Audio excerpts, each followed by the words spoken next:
Vamos ler Jeremias 3,15, na voz do apóstolo de Araruna. O Gilvão? Gilvão conhecia. Briga de... Não, depois tem edição. Briga de foice no escuro aí, viu, Luizão? Ô, Luizão, aí é briga de foice no escuro. Pode deixar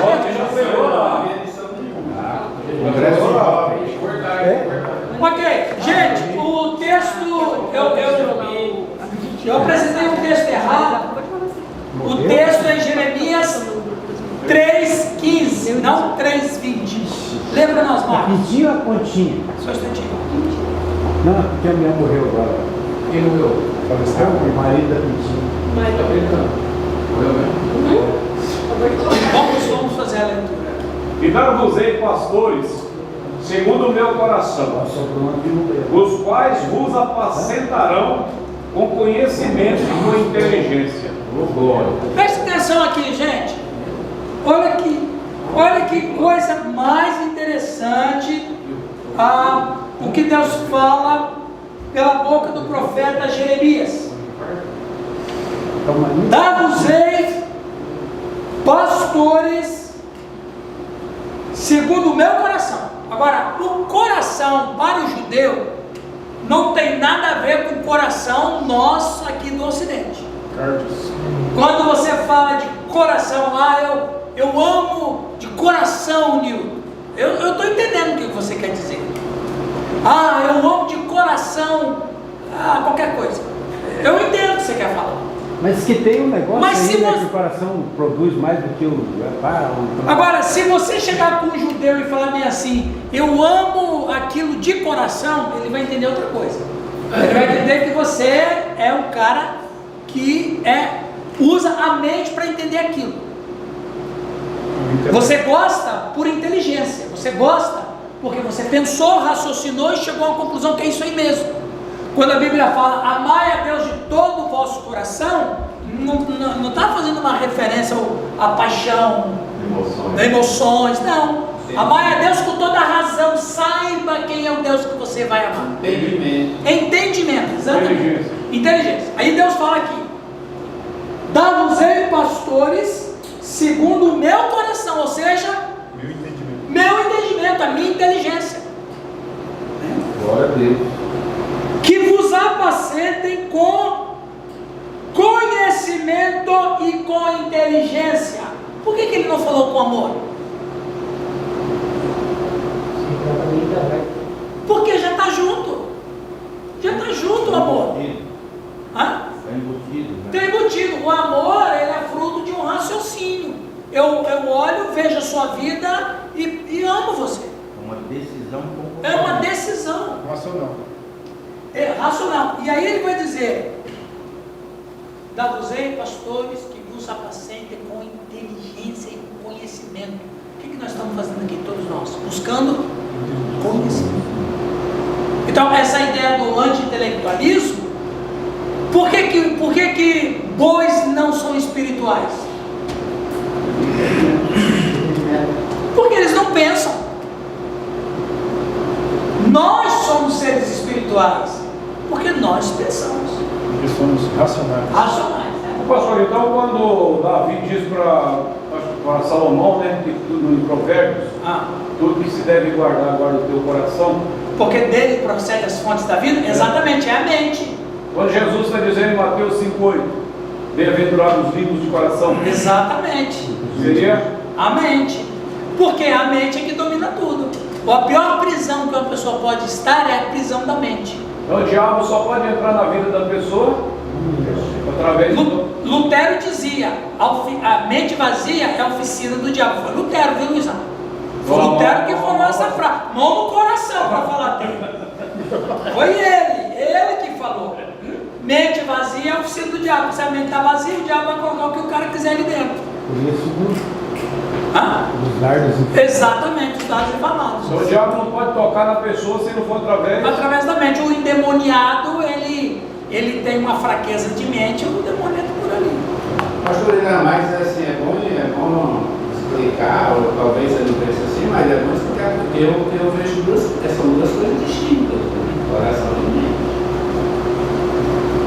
Agora você vai pensar coração e mente com a mente ocidental ou coração e mente com a mente oriental? Aí você tem que escolher com qual das cabeças você quer pensar. Não, eu entendo isso aí. Eu tô falando assim, porque na verdade o que ele está colocando, o pastor Marcos aí, estou vendo que pode haver uma confusão no relacionamento dessas duas situações, né? De coração e mente. É a mesma palavra usada para as duas situações. É isso que eu quero dizer. Entendeu? Na verdade, o coração e mente é a mesma coisa, imagem e semelhança. Imagem e semelhança. O judeu, ele tinha na sua literatura poética palavras em casais, sinônimos juntos na literatura poética. Coração e mente, imagem e semelhança. Tem um monte. Isso faz parte da literatura judaica. Um coração e mente é sinônimo para o judeu. Então, quando a gente fala coração e mente, por isso que eu falei, você quer pensar em coração e mente com qual mente? Com a mente ocidental ou com a mente ocidental brasileira ou com a mente do oriental, do oriente do judeu? Né? Então, o centro das emoções, no caso, seria a mente. As emoções mais confiáveis são as emoções que é produzida pela razão e não as emoções produzidas pela paixão. Quando Paulo diz aos romanos, então, tem que crer no coração, com o coração e confessar com a sua boca. Exatamente. E aí? Então, mas o coração só pode crer a partir da mente. O coração A fé, ela funciona aqui, não aqui. A fé é um produto racional. Só que a gente tem dificuldade de entender isso, porque a nossa mente é do Romanos que o Renato falou. A letra mata, mas o espírito vivifica. Esses dias eu aprendi sobre os 3 elementos da fé. Primeiro é o conhecimento. Fé de mais, fé de menos? Não, o conhecimento, o entendimento. É que parte a fé. Depois vem a aceitação. Isso. E depois a apropriação. Eu tomo posse daquilo que...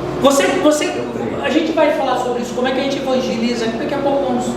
Segura aqui, gente! Chegou!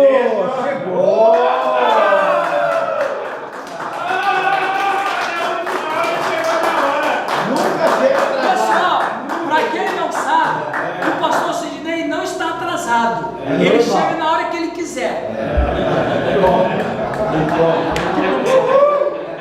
Ele veio igual aqueles universitários, só para assinar a lista. Só para pegar o certificado. Só que ele recebeu. Chegou na hora mesmo. Ô Sidney, o certificado ficou jóia? Só para pegar o brinde. Eu não cheguei atrasado porque recebi a certificação. Não, ele chegou atrasado não, viu? Não, mas tá falando para quebrar qualquer coisa que ele possa vir falar. Não, eu falei nada. Ele já pegou até o diploma. Hoje ele bateu o recorde de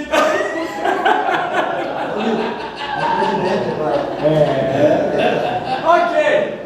O segunda mentalidade.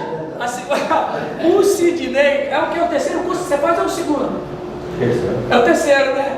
Mas ele sempre chegou. Ele é igual o Patropi lá do Escola dos Raimundos. Tu ainda me falou lá em Marama, ele falou, Sidney veio na formatura, mas para variar. Aí os formandos sentaram bonitinho lá na frente, mas uma cadeira ficou vazia. Ele chegou. Ele chegou, ele chega na hora dele, rapaz. A frase dele é antes tarde do que nunca. Apareceu na filmagem ou não? Vai, tem que ser esse.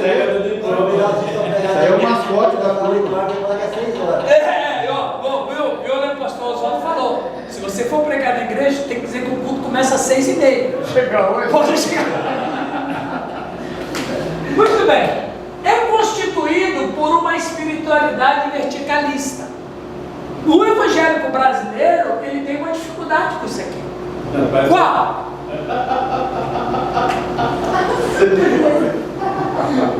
Eu não entendi essa parada.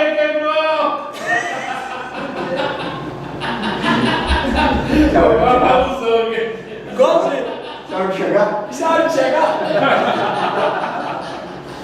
Muito bem, recuperando, né? Veja, constituído mentalidade verticalista? Como é isso? Vamos falar o equilíbrio que o Rio disse na aula anterior. O evangélico brasileiro como um todo, ele ora muito e faz bem. Só que ele ora tanto que ele não tem tempo para olhar o que está acontecendo nas mazelas. Ele não vê isso aqui. Quando ele olha isso aqui, não faz parte do mundo dele. Porque ele está só vertical. Ele só está no monte de Sião. E aí ele não vê isso aqui. O vizinho dele está se separando da esposa. Faz uma tenda no fundo do monte e fica lá. Exatamente. E o culpado é o diabo. Por exemplo, o movimento monástico, principalmente com Bento de Núrcia, foi um movimento muito interessante, século da Idade Média. Por quê? Porque os católicos em geral estavam, principalmente a liderança, o alto clero, o papado, vivia uma vida muito depravada. Aí o que aqueles católicos mais consagrados a Deus fizeram? Vamos sair daqui. Vamos criar a nossa própria comunidade. E aí se formaram os mosteiros, que eram, e aí tinha a famosa regra beneditina, lembra lá, João? As 73 regras beneditinas, onde os camaradas viviam numa rigidez espiritual, memorizando o salmo, cantando, orando. Eles cultivavam a própria comida. Ok, se você olhar nisso, você assim, nossa, mas isso aí é o alvo do cristão. O cristão ele tem que viver com Deus e tal. Mas o que aconteceu com os monastérios? Cilharam do mundo e o pecado tomou conta lá. Então, ok, foi um movimento espiritual lindo, maravilhoso, mas eles poderiam ter os monastérios, mas não deixar de ser uma influência no meio do povo. Então, tem muito evangélico brasileiro que ele tem o seu monastério particular. Ele só ora aqui e não está vendo as mazelas que está acontecendo. Entende aquela coisa do andar na contramão do mundo é não ver as dificuldades. Exatamente. Ele olha isso aqui, ele fala assim, isso é culpa dos políticos. Ele olha isso aqui, ele fala assim, isso é coisa do mal, do diabo, eles não querem nada com Deus está castigando eles. Não tem nada com isso. Não tem nada a ver com isso. É aquela síndrome do bom samaritano, que tem um sujeito que está caído, o sacerdote passa e não ajuda, porque ele está indo para o culto, né? O levita passa e fala assim, se o meu pastor não parou, eu também não vou parar. Quer dizer, os caras que servem a Deus estão vendo um sujeito semi-morto, mas nem ligam. Por quê? Por causa dessa verticalidade. Então, é um problema sério, meus irmãos, esta vida espiritual só e você não olhar o que está acontecendo ao redor. Quanta gente que está sofrendo e tudo, né? 3. É constituído por um pensamento apolítico. Muito tempo atrás, o brasileiro era um cara que não se envolvia com política, quanto que ele sempre deveria se envolver. Em que sentido? Em de saber em quem votar, como administrar. Não, isso aí é coisa do mundo, nós somos de Deus. Ok, mas você vive, você dorme aonde? Você dorme aonde? Seus filhos estudam aonde? Entende? Aqui no mundo da cultura, no mundo da musicalidade, no mundo dos políticos, eu estou aqui. E se eu não tiver uma inteligência política, eu vou virar massa de manobra de um e de outro, e daqui a pouco eu vou estar orando para Deus, Deus abençoa, porque o nosso país abençoa. Ué, mas você nunca se envolveu com política? Não. Partindo do ponto de vista dessa mentalidade evangélica brasileira, como está apresentada o que significa ganhar uma sociedade para o reino de Deus? Vamos lá. É conseguir um grande número de crentes. Vamos à fala do pastor Luiz. Qual foi a palavra usou, pouco antes da gente ir para o intervalo, qual a palavra você usou para o crescimento da igreja evangélica brasileira? Explosão. Ele falou certo ou falou errado? Falou certo. Há uma grande explosão na década de 90 da igreja evangélica brasileira, mas caiu num problema. Esse aqui conseguiu um número grande de crentes. Mas aí você fala assim, mas isso não é bom? Pastor, você sabe qual que é a porcentagem do Brasil? Agora, vejo que és varão profeta. Colocaram o profeta já. Não, já viu? Você está me convidando para pregar na sua igreja, Nil, para falar sobre profeta? Você tem um aí. É que eu não vou estar lá, por isso é verdade. Ah, por isso que agora. Não, agora você me colocou num compromisso muito grande. Eu não sou digno de desatar tuas correias aí, rapaz. Olha aqui, ó. População evangélica estimada em dezembro de 2016. 61 milhões e algumas coisas. Projeção de evangélico para o censo 2020. 78 milhões. População brasileira projetada pelo IBGE para 2020. 212 milhões. São 210, né? Então a projeção está mais ou menos dentro. Bolsonaro da igreja. Tá. É percentual de evangélicos em relação à população brasileira. 37%. Aí você fala bem assim, não, 37% é maravilhoso, é gente pra caramba. Nós estamos falando aí de 80 milhões, mais ou menos por aí. Os desigrejados devem estar aí também, né? Acho que não. Não, isso aqui só, os desigrejados são 4 milhões e meio. Os evangélicos ou cristãos? Preste atenção aqui, olha aqui a tabela que eu trago para vocês perceberem. Em 1890, nós tínhamos 1% da população evangélica. 890. Hã? 890. 1890. O Brasil tinha 14 milhões e tinha evangélicos 143 mil. Só os eleitos, né? Só os eleitos. Aí aqui estão os anos. Aí você vai ver aqui, foi aumentando, né? 2, 3, 5, 6, tá. 2020, 37%.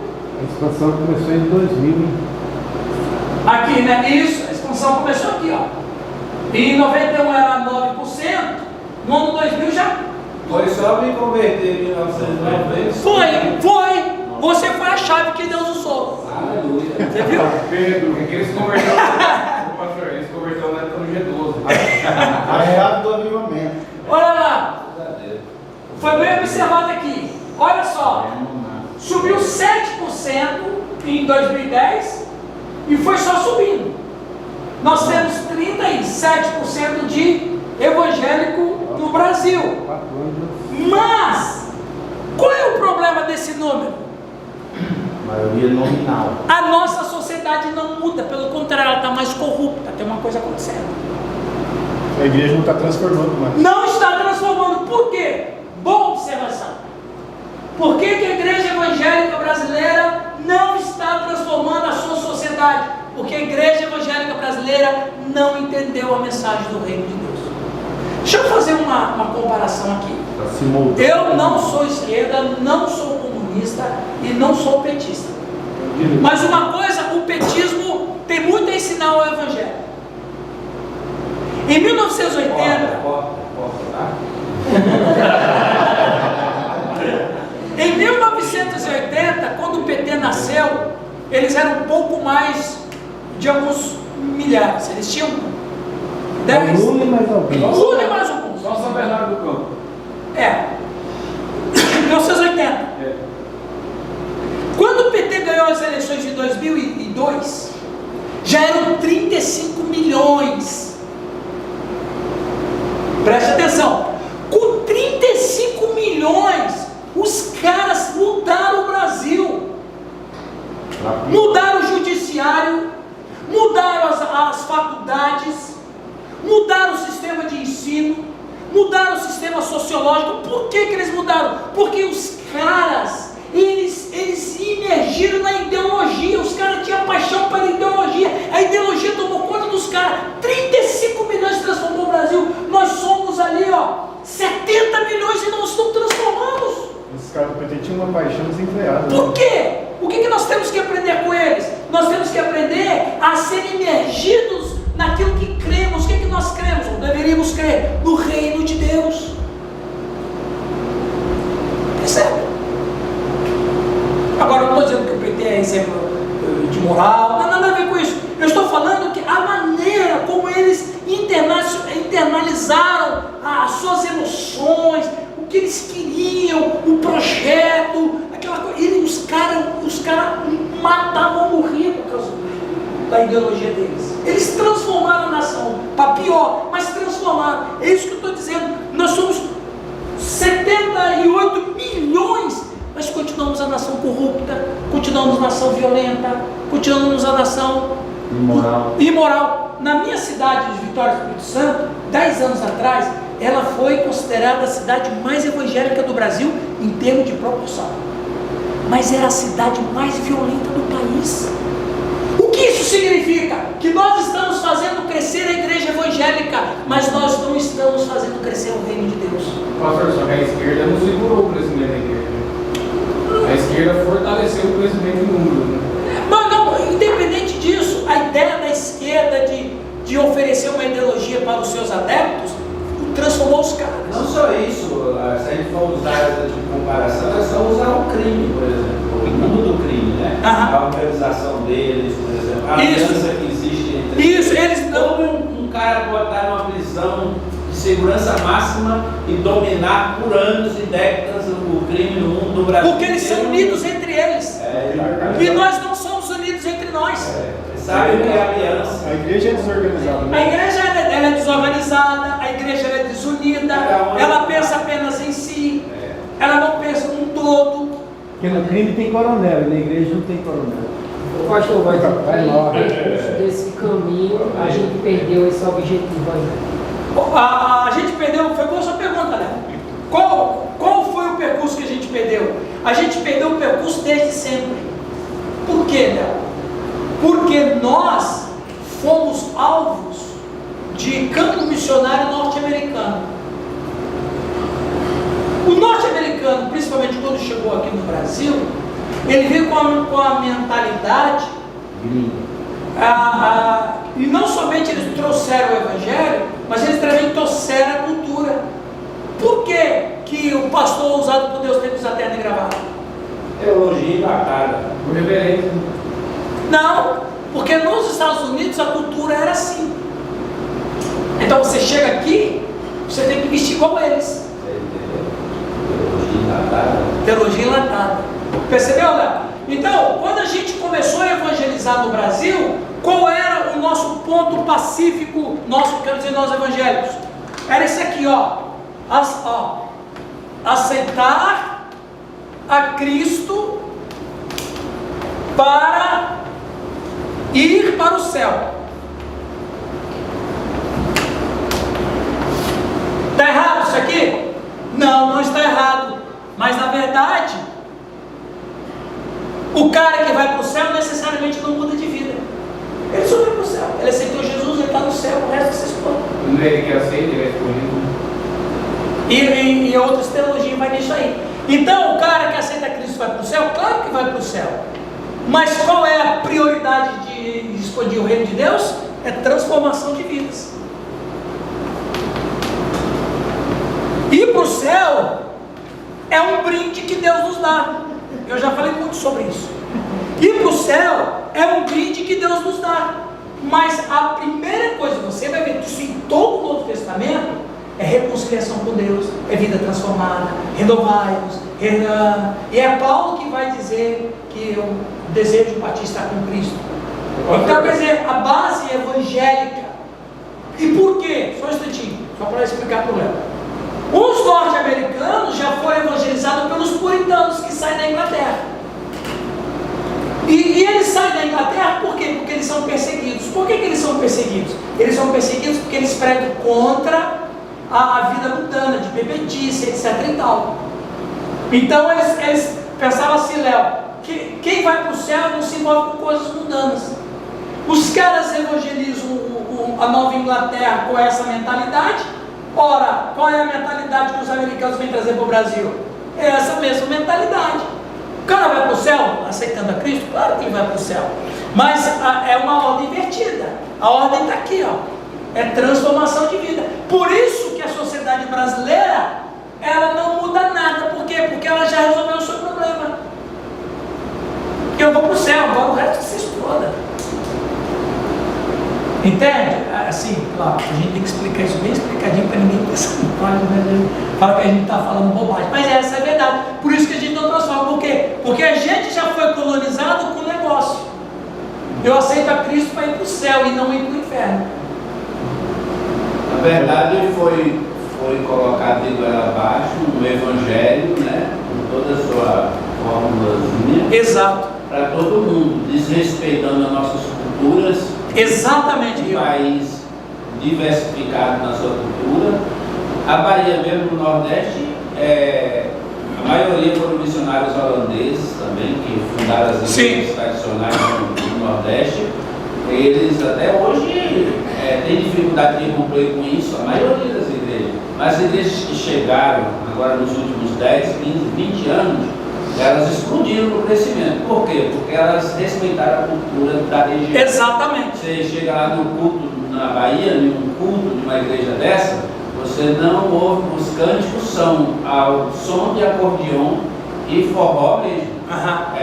Só que é evangelho. O que o Rio está falando, o Luiz ia falar uma coisa? Música. Não, você falou do negócio das igrejas, que as igrejas são individualistas, não existe um tal reino, né?